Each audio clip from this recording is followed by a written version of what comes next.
वक्रतुण्डी महाकाय सूर्यकोटि समप्रभ निर्विघ्नं कुरु मे देव सर्वकार्येषु सर्वदा। त्रयोदशे अध्याय में विदुर कथा उपरांत धृतराष्ट्र के मोक्ष को वर्णो सकल वृतांत। राधे राधे दोस्तों, भक्ति सागर सोनिका चैनल में आप सबका स्वागत है और हम आपके लेकर आए हैं सुख सागर, जिसका कि आज हम 13 अध्याय 13वां अध्याय लेकर आए हैं। पिछली कथा में हमने सुना कि उत्तरा के गर्भ में भगवान कृष्ण ने परीक्षित का रक्षा की और परीक्षित का जन्मोत्सव हुआ। और आज 13वें अध्याय में विदुर के तीर्थ यात्रा पर जाना, धृतराष्ट्र का मोक्ष और परीक्षित के राज्याभिषेक महोत्सव, ये हम सुनेंगे। तो ज्यादा देरी ना करते हुए चलते हैं कथा की ओर। जिन्होंने अभी तक इस चैनल को सब्सक्राइब नहीं किया है, कृपया सब्सक्राइब जरूर कीजिए। सूत जी बोले, ऋषियों, विदुर जी तीर्थ यात्रा में मैत्रेय से कृष्णचंद्र की गति सुनकर हस्तिनापुर में आए और जिस बात को जानने की इच्छा थी वह सब पूरी हुई। विदुर ने मैत्रेय जी के आगे जितने प्रश्न किए उनमें से 3-4 प्रश्न ही विदुर जी गोविंद पूर्ण भक्ति हुई। उन प्रश्नों से उपराम हुआ। ब्राह्मण अपने भाई विदुर जी को आता देख सब भाइयों समेत धर्मपुत्र धृतराष्ट्र, संजय, कृपाचार्य, कुंती, गंधारी, सुभद्रा, उत्तरा, कृपी, द्रोणाचार्य, स्त्री जाति स्त्रियां, पुत्र सहित स्त्रियां हर्ष से जैसे देह में प्राण आए ऐसे आए। सब बड़े बड़े आदर सत्कार से मिले। वीरे की उत्कंठा से प्रेम विवश होकर नेत्रों में जलधारा प्रवाहित होने लगी। युधिष्ठिर ने हाथ जोड़कर पूजन कर आसन पर बिठाया है विदुर जी को और भोजन से निषेध हो आसन पर विश्राम किया। उस समय नम्रता से प्रणाम कर उनके चरण दाबने लगा। बोले कि हमारे ऊपर बड़ा अनुग्रह किया, उस समय आकर दर्शन दिए। हम पांचों भाई आपकी छत्र छाया में बड़े हुए हैं। विदुर जी, आप हमको कभी स्मरण करते थे या नहीं?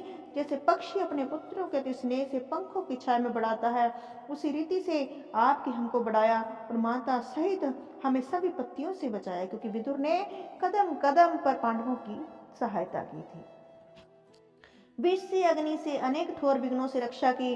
जिस समय दुर्योधन ने आदि कौरवों ने हमें लोहे के कोट में बंद करके विचार किया कि इसको भस्म कर डालें, आपने कृपा करके पहले इस रंग खुदवा दी। हम कहाँ तक अपनी बड़ाई करें, आप तो सदा हमारी सहायता करते रहे हैं। इस क्षिति मंडल में आपने कौन सा वृत्तिकेश्री का निर्वाह किया? इस भारतवर्ष में पृथ्वी पर जितने मुख्य तीर्थ हैं उन सब आपने कर लिए। आप श्री के महात्माओं की तीर्थ यात्रा तीर्थों पर कृपा करने के लिए है, कुछ अपने अर्थ नहीं। आप श्री के भागवत हो तो आप ही तीर्थ रूप हो। आपके दर्शन से तीर्थ भी पवित्र हो जाते हैं। अपने अंत्यकरण के निवासी गदाधारी भगवान से मलिन जनों का कुसंग तीर्थ भी मलिन हो जाते हैं। उनका फिर भगवतों के सत्संग में तीर्थ भी पवित्र हो जाते हैं। हे पिता, आपने बहुत तीर्थ किए, परंतु द्वारकापुरी में भी गए थे या नहीं? पूछ रहे हैं युधिष्ठिर जी से, क्योंकि भगवान कृष्ण द्वारकापुरी चले गए थे ना, अब बहुत समय हो गया था। क्योंकि हमारे बांधव कृष्ण यादवों को आप भली भांति जानते हो, हमसे जब से राज्य देकर गए हैं उनका कुछ समाचार नहीं आया। वे अपनी पुरी में कैसे हैं कैसे नहीं, कृपा करके बताइए। धर्मराज ने जब यह पूछा तो विदुर जी ने सब तीर्थों का वृत्तांत कहा जैसा उन्होंने देखा, परंतु यदुकुल का क्षय होने का वर्णन नहीं किया, जिसके बारे में कि विदुर जी को पता था। भली भांति निश्चित है कि जो बात अप्रिय है, सहने योग्य नहीं है, वह मनुष्य को आप ही प्रकट हो जाती है, उसको एकदम से बताया नहीं जाता। क्योंकि ये बात छुपने वाली तो नहीं थी कि यदुवंशियों का नाश हो गया है और भगवान अपने धाम को चले गए हैं। दयालु विदुर जी ने अपने सामने उनको दुखी देखना उचित न जानकर कहा कि जब रणवास में स्त्रियों ने विदुर जी के आने का वृत्तांत सुना तो द्रौपदी आदि ने अपने पास बुलाया और परमेश्वर का परम भक्त जान विदुर जी को दंडवत प्रणाम किया। फिर विदुर जी ने धृतराष्ट्र के भवन में जाकर गंधारी को दंडवत की। तब धृतराष्ट्र ने उन्हें उठाकर हृदय से लगाया, नेत्रों में जल भरा, भ्राता, तुम्हारे जाने के पीछे मेरे ऊपर बड़ा कष्ट हुआ, हमारे सब पुत्र मारे गए, राज्य नष्ट हो गया। यह बात सुनकर विदुर जी ने कहा कि भ्राता, हरि इच्छा बलवती, सब हरि की इच्छा से होता है। परमेश्वर की इच्छा इसी प्रकार थी, उन्होंने पृथ्वी का भार उतारने के लिए संसार में अवतार लिया था, किसी से जानी नहीं जाती। अब धैर्य धारण करने का समय है। यह तो कहो कि युधिष्ठिर तुम्हारा आदर सत्कार करता है या नहीं?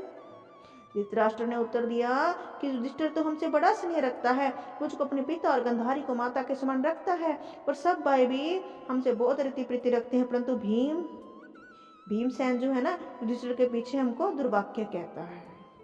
दुख नहीं देखा जाता। धृतराष्ट्र की बातें सुनकर कुछ काल विदुर जी वहां वास किया और देवताओं के समान सुखी हो बड़े भ्राता के कल्याण के लिए सबके रीति प्रीति करते रहे। यमराज मांडे के शाप से शूद्र योनि में विदुर हुए थे, तब तक यमराज के स्थान में अहरमा काम करते रहे। इसकी कथा इस प्रकार है कि किसी देश में चोर किसी का धन चुरा कर भागे और राजा के दूत उसके पीछे दौड़े। ये विदुर जी के पिछले जन्म की कथा है। चोर भागते भागते वहां पहुंचे। वहां मांडव ऋषि तप कर रहे थे। उनके निकट ही चोर जाकर छिपे। राजा के दूत उनके समीप आकर ऋषि समेत चारों को पकड़ कर ले गए। राजा ने आज्ञा दी कि सबको शूली पर चढ़ा दो। राजा की आज्ञा से चोरों को शूली पर चढ़ाना आरंभ किया।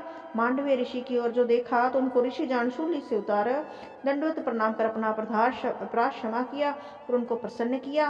पीछे मांडव्य ऋषि धर्मराज के निकट जाकर बड़े क्रोध से बोले कि अरे यम, तूने मुझे किस अपराध से शूली पर चढ़ाया?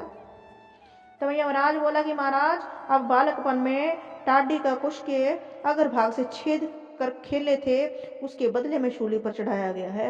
यमराज का वचन सुनकर मांडव्य ऋषि ने यमराज को शाप दिया कि मैंने बाल अवस्था में अज्ञात से काम किया, उसका तूने मुझे ऐसा दंड दिया, अब तू शूद्र हो जा। यह वही विदुर जी हैं। राजा युधिष्ठिर राज्य पाकर पोते को कुलोद्वारक देख लोकपाल समान भ्राताओं सहित लक्ष्मी से परम आनंदित हुए। ग्रह के व्यापार में ऐसे सख्त हो गए कि उन्हें विदित न हुआ परम दुस्तर काल का समय आ पहुंचा है। विदुर जी धृतराष्ट्र से बोले, राजन शीघ्र निकलो, भयंकर भय आता है। देखो हे प्रभु, इस काल के लौटने का कोई उपाय नहीं, जो कहीं से कभी भी कहीं नहीं जा सकता। यह भगवान काल हम सबको ऐसे ही आता है। जिस काल से ग्रसा हुआ जीव अधिक प्रिय प्राणों को तत्काल वियोग पाता है, धन पुत्र अधिक तो बात ही क्या। जब पिता भ्राता पुत्र सब तुम्हारे मारे गए, सब आयु तुम्हारी हो चुकी, देह के बुढ़ापे में घेर लिया, अब पराए घर में रहते हो। विदुर जी ज्ञान दे रहे हैं धृतराष्ट्र जी को कि वो पुराए उसमें रह रहे हो बुढ़ापे में आकर, अब इसको छोड़ने का समय आ गया, किसको इसे देखो। तो भीमसेन के दिए हुए टुकड़े को छोड़ो, तुमने भी तो अपनी चलती में उनके साथ कुछ अच्छा नहीं किया था, आज तुम्हें भीमसेन बुरा लग रहा है। तुमने उसे लोहे के कोट में बंद करवा दिया, लड्डुओं में विष मिलवाया, स्त्री द्रौपदी को सभा में बुलाकर उसका अपमान करवाया, उस समय तुम्हें याद नहीं आया? तो कृपणपन से जीने की इच्छा अच्छी नहीं, जो इच्छा भी हो तो तुम्हारा रजराज ऋण शरीर सब प्रकार क्षीण हो गया है। जैसे पुराने वस्त्र त्यागने योग्य होती है, इसी तरह से ये देवी त्यागने योग्य हुई है। अब यहाँ से चलो। जो कोई अपने आप अथवा पराय उपदेश से आत्मा को पहचान कर हृदय में परमेश्वर के चरणारविंद धारण कर घर त्याग संन्यास धारण करते हैं, वे मनुष्य श्रेष्ठ है। इसलिए अब हमें भी वन में जलना चाहिए। अजमेर वंशी जन्म हमद इस भांति छोटे भाई विदुर जी ने समझाया। तब धृतराष्ट्र अपना चित्त दृढ़ कर कुटुंब लोगों को स्नेह त्याग विदुर जी ने जो मुक्ति मार्ग बताया उसके ऊपर चले। भाई, तुमने सत्य कहा, हमारे मन में भी यही इच्छा है, परंतु हम दोनों स्त्री पुरुष नेत्रहीन हैं, किस प्रकार उत्तराखंड को जाए। धृतराष्ट्र की दीनता की वजह सुनकर विदुर जी बोले कि इस बात का आप कुछ संदेह मत करो, मैं दोनों को अपने साथ पकड़ कर ले चलूंगा। तुम हमारे बड़े भ्राता हो, इस कारण पूजनीय हो। जब तक जीवित रहेंगे सब प्रकार से दिन रात हम आपकी सेवा करेंगे। पति के जाने का समाचार सुन पतिव्रता साध्वी गंधारी भी साथ चलने को तैयार हुई और राजा युधिष्ठिर संध्या वादन से निश्चित हो अग्निहोत्र कर दिल कुल श्रवण दान दे ब्राह्मणों को नमस्कार कर माता पिता की वंदना करने के लिए उनके मंदिर में गए और विदुर धृतराष्ट्र गंधारी को न देखा। उनके जाने का कारण संजय से पूछा तो संजय ने पूछा कि हमारे चाचा वृद्ध नेत्रहीन कहाँ चले गए। पुत्रों के शोक में महाव्याकुल हमारी चाची दिखाई नहीं दे रही। तो व्यास जी महाराज की कृपा से तुम सब जानते हो, तो बताओ मुझ बुद्धिहीन में अपराध विचार बंधुओं को मारने से दुखी होकर स्त्री सहित गंगा में तो नहीं डूब मरे। जब हमारे पिता परम धाम को चले गए तो उन्होंने हमारी बड़ी रक्षा की, हमें पाला। तो सूत जी बोले कि शौनक मुनि संजय अपने ईश्वर युधिष्ठिर को महादुखी देकर अति पीड़ित हुए, मुख से कुछ नहीं कह सके। दोनों हाथों में आंसू पूंछकर बंधुओं से सावधान कर मन को धैर्य दिया और चरणों का स्मरण करते हुए अजात शत्रु युधिष्ठिर से बोले कि हे कुरुनंदन, तुम्हारे पिता के समाचार मैं कुछ नहीं जानता, तो गंधारी तुम्हारी चाची के जानने का भी कुछ सुधि नहीं है। महात्माओं से वंचित हुआ हूँ। उसी समय कहीं से घूमते घूमते नारद जी वहां आ पहुंचे। नारद जी जहाँ जाते हैं ज्ञान देते हैं। उनको देख भाइयों में सबने उनका पूजा सत्कार किया और उनसे प्रश्न किया कि क्या आपको पता है हमारे चाचा चाची जी कहाँ गए? पुत्रों के निधन होने से तपस्विनी गंधारी कहाँ गई, क्या आपको पता है? अज्ञान नाशक महाबुद्धिमान सर्व ज्ञानी विघ्नहर्ता आकर सहायक होते हैं। जो उनको कहीं सिंह भयागा ने खा लिया अथवा कहीं कुएं में डूबकर मर गए तो बहुत बुरा होगा। किसी में मैं मुख दिखाने के लायक नहीं रहूंगा। तो नारद जी से प्रश्न कर रहे हैं। तो युधिष्ठिर के वचन सुनकर मुनि सत्तम भगवान नारद जी बोले कि राजन शोक संताप त्याग दे। ये सब संसार के वश में ईश्वर के वश में है। सबका ईश्वर है, उसको अपने पालक सहित सब लोग भेंट देते हैं। परमात्मा सब जीवों का सहयोग वियोग करता है। जैसे बलवान बैलनाथ के वश में होकर अपने स्वामी के सब कार्य कर बलि देता है, ऐसे यह करना यह न करना, ऐसा सब वेदवाणी रूप डोर वर्णाधर्म आश्रम नाथ से बंधे हुए सब जीव परमेश्वर को बलि देते हैं। इसीलिए तू चिंता मत कर। यह जो ज्ञानपन की तुम्हारी व्याकुलता है ना, इसको त्याग, क्योंकि तुम कहते हो कि ज्ञान नाथ कृपण अंधे मुझ बिना वन में कैसे रहेंगे, उनके खाने की सुध कौन लेगा, यह सोच तुम्हारी वृथा है। क्योंकि जिसने चोंच दी है वो दाना भी देगा। यह किसकी रक्षा कर सकता है? पंचतत्व शरीर है ये तो। जैसे अजगर सर्पग्रस्त जीव औरों को कैसे बचा सकेगा? चार पग वाले पशु आदि तृणादिक को खाते हैं। हाथ जिनके हैं वो जीव भी सूक्ष्म वस्तु का भक्षण करते हैं। ऐसे सब जीव मात्र जीवों को जीव बचाते हैं।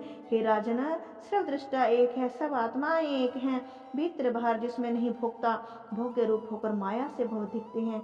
इसीलिए सिजाता विजाता वैद शून्य भगवान प्रकाश करता है। महाराज, यह भगवान काल रूप ने सुरद्रोहियों को मारने के लिए पृथ्वी पर मनुष्य अवतार धारण किया है।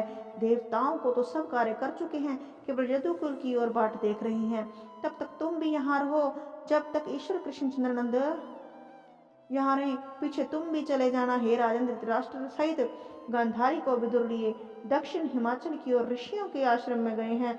या गंगा जिस सब ओर बहकर आप सात रूप हुई, सातों ऋषियों की प्रीति अर्थ सब प्रोक्त विख्यात है। वहां सदा स्नान कर यथाविधि वायु भक्षण कर आश्रय रहकर अति शांति मन से परमात्मा के चरणों में चित्त लगाया है। उन्होंने आसन जीत, श्वास जीत, इंद्रियों को प्रत्याहार करके हरि भावना से दग्ध होकर राजस तामस सात्विक सब मल जिनके भस्म हो गए, विशेष ज्ञान में व्यापक जिनकी देह सर्वाधारा बृहतत्विक गुण विशिष्ट चैतन्य ब्रह्म में जीवात्मा का संयोग कर परमात्मा में लीन होंगे। वो जैसे घट फूटने से घटाकाश महाकाश में लीन हो जाता है। माया गुणों की वासना जिनसे स्वर्ण दूर हो गई, इंद्रियां अंतकरण जिनका शुद्ध हो गया, सब प्रकार के जिन्होंने त्याग किए, खम्भ के दृश्य अचल हो गए, सब कर्म से समस्त संन्यास्त है, उसमें कोई विघ्न मत करना। हे राजन, वे आज से 5 दिन उपरांत अपना शरीर त्याग करेंगे और देह आप ही भस्म हो जाएगी। विदुर जी के ज्ञान से धृतराष्ट्र को मोक्ष प्राप्त होगा, इसलिए तुम चिंता मत करो।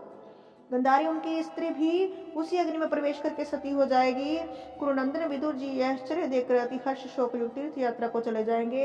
ऐसे कह तुम्ब्रु गंधर्व सहित नारद जी स्वर्ग को वापस चले गए और युधिष्ठिर उनका वचन सुनकर हृदय में सब शोक संताप त्याग कर वासुदेव भगवान के ध्यान में लीन हुए। श्री भाषा भागवत महापुराण उपनाम शुक सागर शालग्राम वैश्य कृते प्रथम स्कंदे विद्रोक्ता धृतराष्ट्र मोक्ष वर्णन नाम त्रयोदश अध्याय।